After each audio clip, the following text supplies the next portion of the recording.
at the Burning Man Festival right now in this mud. David, good to see you smiling. It looks like it's sunny behind you. What are things like right now on the ground?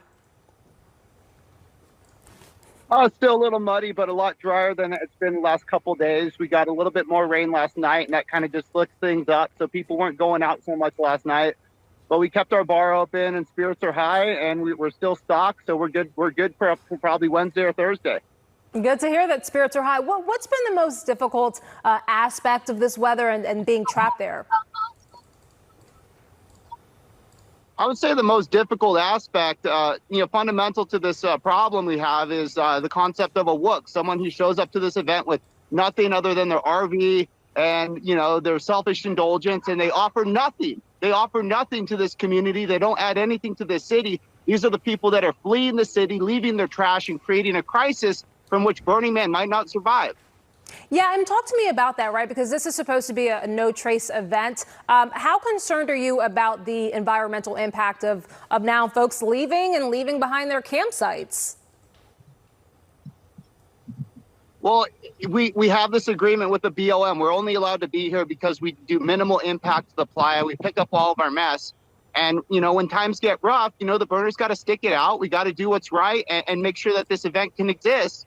But people who aren't burners have shown up in mass, and they only party, and they're leaving their entire campsites behind, ditching their cars, their trash, their tents, and we're going to end up having to clean this up. I mean, do you feel like people should not have left?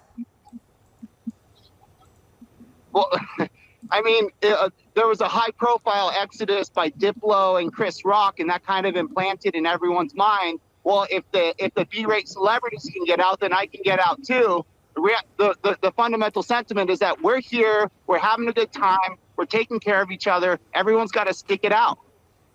Yeah, I will say that I've been speaking to other people who've been there. Some people say that they had to leave to go to work. All sorts of things. What's communication been like with organizers?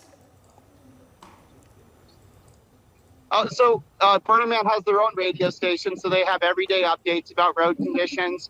But reality, it's kind of word of mouth out here. Some people have Starlink satellites so they can pull up weather reports and news and whatnot. And the word just kind of spreads throughout the community. Let me ask, would you go back to Burning Man next year? Absolutely. I'm afraid there won't be a Burning Man next year if we can't clean this up. Fair enough. David Date, we appreciate you being with us and glad to see that spirits are so high. Enjoy the rest of the event. John. Yeah, look, I go back to the very first thing he said, which is the bar is still open.